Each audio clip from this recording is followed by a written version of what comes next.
All right, hello, what is going on, people? It's Android here, and welcome to my second commentary. And today I want to talk about something that I hope can be targeted towards not only the gaming audience, but also maybe even anyone who just even knows of. I have no idea where I'm going with that point. I was trying to say that I hope the average person takes note of this because I really want to talk about competitive gaming. Last night I was watching the UMG Gaming, UMAD Gaming tournament. I don't know. It's something where they've got a bunch of competitive teams playing for $10,000, and they're live streaming all on Twitch, www.twitch.tv/ I think it's UMAD Gaming. Not positive on that though. You can probably look it up. It's probably on the homepage of Twitch, but they've got this huge tournament going right now, and they've got a bunch of really awesome competitive teams out there. And it kind of had me thinking about competitive gaming and sort of how much attention it's gotten over the past year. In the description, and also have an annotation on the screen, there's going to be an article written by a guy, I did not know his name, but for Forbes magazine, talking about 2012, the year of esports, how it gained so much more attention in 2012. The biggest games for esports tend to be League and StarCraft, but also games like uh, Halo and Call of Duty are also starting to receive more attention, especially with all the new codcasting features that Black Ops 2 has implemented. You really see it gaining, a lot more attention. And one of the things that he noted in the article was, restaurants and sports bars around the nation are starting to actually show games, and gamers can go and they can sort of watch it up on the big screen and have some conversations because, in a way, it's a lot easier to invest time in a video game and then watch that competitively instead of investing time in a video game and then, playing fantasy football on top of it, which that didn't come out worded correctly. But you guys, if you kind of see my point, and he words it better in the article. One of the things that's really interesting about competitive gaming for me is that it's tournament. And the thing with that is, these guys, every round of search and destroy matters. It's not like, they can just give up because if you lose, you can be out. So it's really, really interesting to watch some of these teams compete, like Team Fear, Team Soar, Team Envious, Optic, all those guys.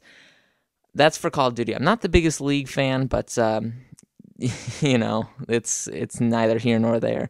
So one of the things that's kind of confusing about competitive gaming as a whole is I feel like it's difficult to know when matches are and things like that if you want to watch competitive scrims or anything like that.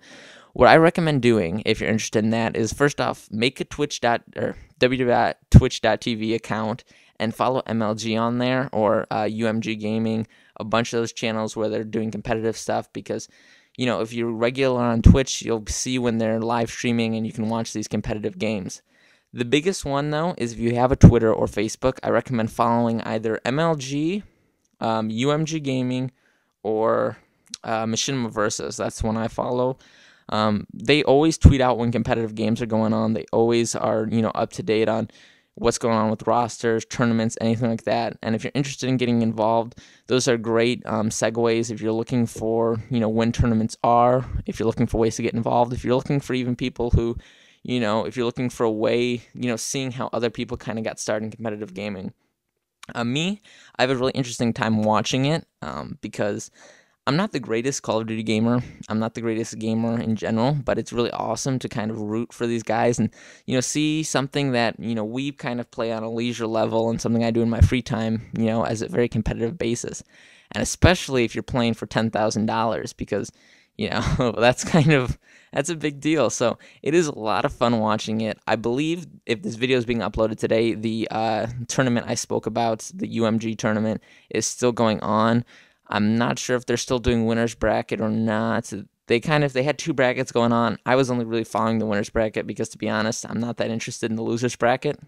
But what's really odd about it is a lot of these well-known MLG teams are in the loser's bracket, like Fear, I believe, is in the loser's bracket, Optic, Envious.